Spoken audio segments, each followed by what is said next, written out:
কাপড় চেঞ্জ করার সময় হঠাৎ মনে হলো কেউ আমাকে দেখছে।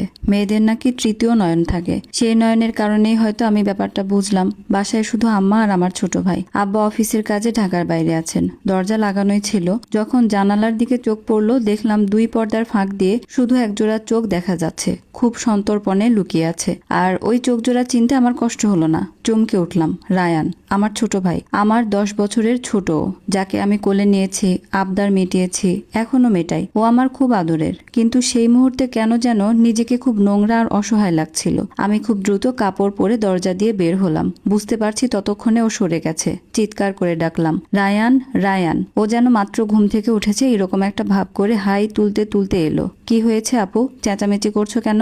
ইতিমধ্যে মা নিজেও এসে উপস্থিত। তিনি আমার চোখের রাগ দেখে কোনো কথা বললেন না। এমনিতে আমি যথেষ্ট শান্ত মেয়ে, কাজে আমি রেগে গেছি মানে নিশ্চয়ই কিছু ঘটেছে। তুই একটু আগে কোথায় ছিলি? সরাসরি রায়ানের দিকে তাকিয়ে প্রশ্ন করলাম। ঘুমাচ্ছিলাম। খুব সহজভাবে রায়ান এই মিথ্যা কথাটা বলল। আমি ওকে তখনকার মতো আর কিছুই বলিনি। মা বারবার জানতে চেয়েছেন কিন্তু মুখ খুলিনি। পরদিন বাবা যখন ফিরলেন তখন বললাম, সন্ধ্যার পর তোমাদের সাথে কথা আছে। সাধারণত সন্ধ্যায় রায়ান বাড়িতে থাকে না। এই বছর মাত্র সে এসএসসি দিয়েছে। আজকাল বন্ধু বান্ধবের সাথে খুব বেশি ঘোরাফেরা করে। আমার বাবা আজমল সাহেব একটু রাশভারী এবং গম্ভীর প্রকৃতির হলেও রকচটা নন। সন্ধ্যায় সবাই চা নাস্তা নিয়ে বসলাম, মানে আমি, বাবা আর মা।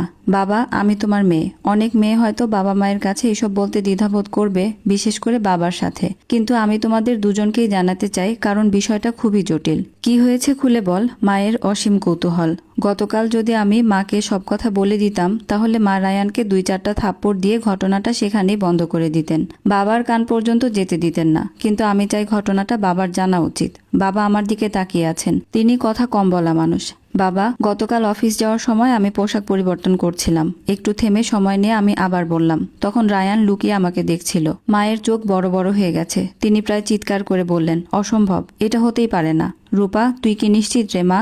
বাবা বললেন, হ্যাঁ বাবা, শিওর হয়েই তোমাকে বলছি। তাছাড়া তারপর থেকেই আমি ওর ওপর নজর রাখছিলাম। তোমরা তো জানোই ও অনেক রাত পর্যন্ত জেগে থাকে। গতকাল রাতে আমি ওর ফোন চেক করেছি। পাসওয়ার্ড আমার জানা ছিল। মা চুপ করে আছেন। বাবার চোখে কৌতূহল। বাবা, তুমি নিশ্চয়ই বুঝতে পেরেছো আমি কি দেখেছি। আজে বাজে নোংরা সব ছবি আর ভিডিও। বাবার মুখটা মুহূর্তের মধ্যেই পাথরের মতো শক্ত হয়ে গেল। ঘরে এক ভুতুরে নীরবতা নেমে এলো। মা নিজের শাড়ির আঁচল মুচড়ে অস্থির হয়ে পড়েছেন। আমি মাথা নিচু করে বসে আছি। বুকটা ধড়ফড় করছে। ঠিক সেই মুহূর্তে ঘরের দরজায় একটা শব্দ হলো। রায়ান বাইরে থেকে ফিরেছে। আমাদের সবাইকে একসাথে গম্ভীর মুখে বসে থাকতে দেখে সে একটু থমকে গেল। চটজলদি একটা হাসি মুখে আনার চেষ্টা করে বলল, কি সবাই মিলে কি গোপন সভা হচ্ছে নাকি? আমাকেও ডাকলে পারতে আপু। বাবা চেয়ার ছেড়ে উঠে দাঁড়ালেন। তিনি খুব ধীর পায়ে রায়ানের সামনে গিয়ে দাঁড়ালেন। বাবা মারলেন না, গালিও দিলেন না। শুধু তার ফোনের দিকে হাত বাড়িয়ে শান্ত কণ্ঠে বললেন, ফোনটা দে।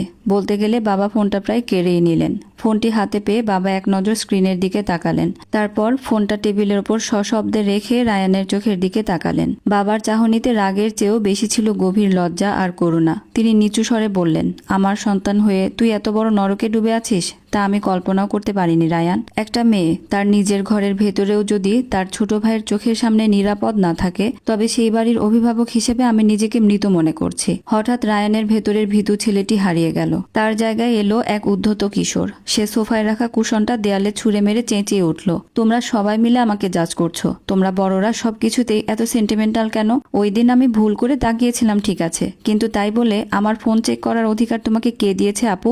এটা আমার পার্সোনাল স্পেস। মা আর্তনাদ করে উঠলেন। বাবা শান্ত স্বরে বললেন, তোর এই চিৎকার বলে দিচ্ছে তুই শুধু ভুল করিসনি, তুই একটা অসুস্থ নেশায় জড়িয়ে পড়েছিস। আমি তোকে এই নোংরা জগৎ থেকে টেনে তোলার সবটুকু চেষ্টা করব। প্রয়োজনে প্রফেশনাল সাহায্য নেব।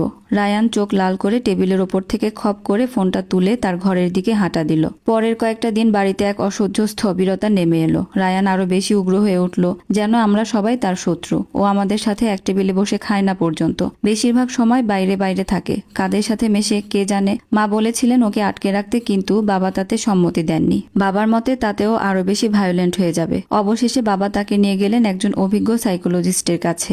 রায়ান কিছুতেই সাইকোলজিস্টের কাছে যাবে না। তার ধারণা আমরা তাকে পাগলা গারদে দিয়ে দেওয়ার জন্য এসব করছি। আমরা সবাই তার শত্রু। অবশেষে বাবা কঠোর হতে বাধ্য হলেন। বাবা এক বাক্যে বলে দিলেন, যদি তুমি না যাও তাহলে এখন থেকে আর ইন্টারনেট পাবে না, তোমার ফোনটাও আমি নিয়ে নেব। আমি ভেবেছিলাম এই একটা বাক্যের মধ্যে এমন কি বা আছে, রায়ান হয়তো ছুঁড়ে ফেলে দিবে ফোন, বলবে তার প্রয়োজন নেই, কিন্তু সে সাইকোলজিস্টকে দেখাবে না, এই গো ধরে বসে থাকবে। কিন্তু অবাক হয়ে লক্ষ্য করলাম রায়ান মুঠিতে জোর করে ফোনটা চেপে ধরে আছে, যেন ওটা ওর জীবন।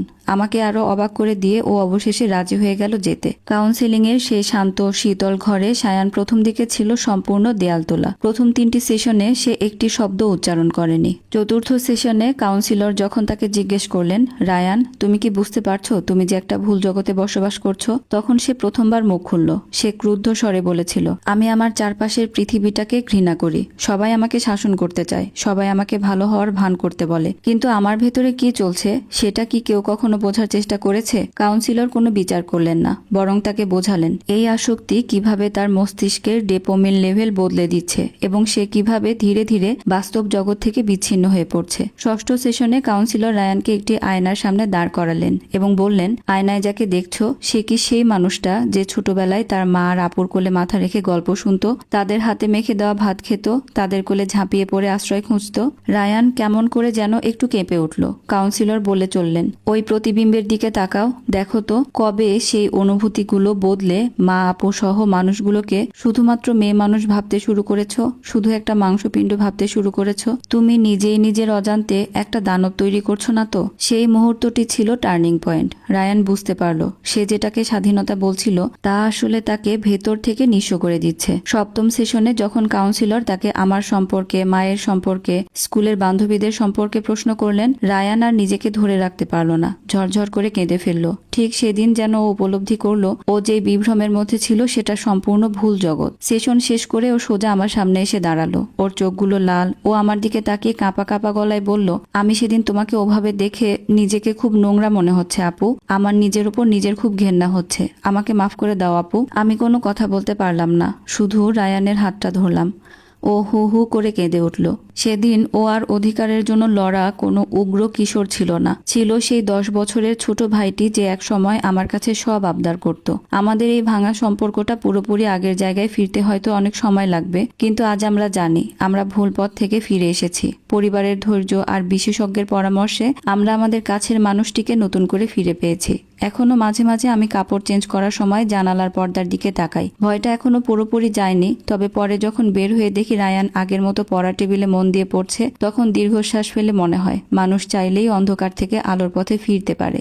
আসসালামু আলাইকুম। আপনাদেরকে এতক্ষণ আমি সুবর্ণা শারমিন নিশির লেখা প্রহেলিকা নামের গল্পটি পড়ে শোনাচ্ছিলাম। গল্পটা আপনাদের কাছে কেমন লেগেছে অবশ্যই কমেন্ট করে জানাবেন। আল্লাহ হাফিজ।